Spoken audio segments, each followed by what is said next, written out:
முல்லைத்தீவு மாவட்டத்தில் காட்டு யானைகளின் அட்டகாசத்தினால் பயிர் நிலங்கள் மற்றும் சொத்துக்களுக்கு சேதம் ஏற்படும் சம்பவங்கள் தொடர்ந்து இடம்பெற்று வருகிறது.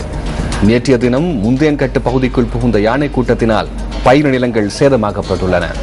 இது தொடர்பான மேலதிக தகவல்களை நாம் தெரிந்து கொள்வதற்காக நமது பிராந்திய செய்தியாளர் மதிவதனனோடு தொடர்பினை ஏற்படுத்துகின்றோம். வணக்கம் மதிவதனன்.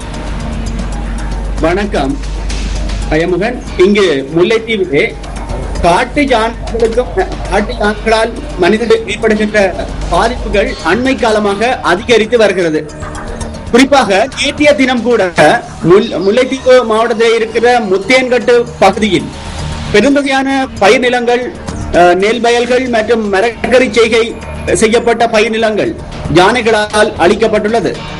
குறிப்பாக அண்மை காலமாக வேறு பகுதிகளில் இருந்து இங்கே யானைகளை கொண்டு வந்து இறக்கி விடுகின்ற சம்பவங்கள் அதிகரித்து காணப்படுகிறது.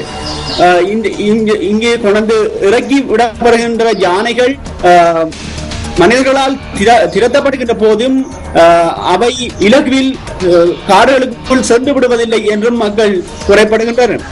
அத்துடன் இது சம்பந்தமாக பல அதிகாரிகளுக்கு அறிவிக்கப்பட்ட போதிலும் அந்த அதிகாரிகள் இந்த யானைகளை கட்டுப்படுத்துவதற்கோ அல்லது கொண்டு இறக்கிவிடப்படும் யானைகள் தொடர்பான நடவடிக்கை எடுப்பதற்கோ முன்வரவில்லை என மக்கள் கவலையுடன் தெரிவிக்கின்றார்கள்.